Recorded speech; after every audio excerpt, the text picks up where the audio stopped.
Bueno, hoy tenemos aquí este dispositivo al cual vamos a quitarle lo que es el bloqueo.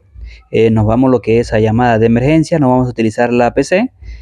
Vamos a presionar botón de encendido y botón de volumen abajo al mismo tiempo, mientras presionamos las teclas para ver cuando el dispositivo reinicie. Cuando nosotros vemos que el dispositivo reinicie, soltamos botón de volumen abajo y sostenemos el de arriba.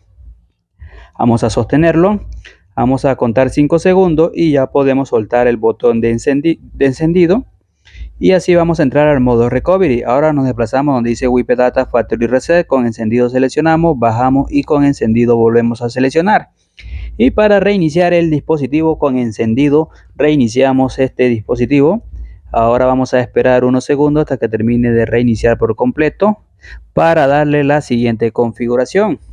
Pero si de pronto su dispositivo se queda bloqueado con la cuenta de Google, con la cuenta de seguridad, ya saben que en la descripción del video y en los comentarios vamos a dejar métodos para poder eliminar esas cuentas. Ya sabes, si te gustó y si te funcionó nuestro video, suscríbete, activa la campanita, dale like, compártelo y deja un buen comentario.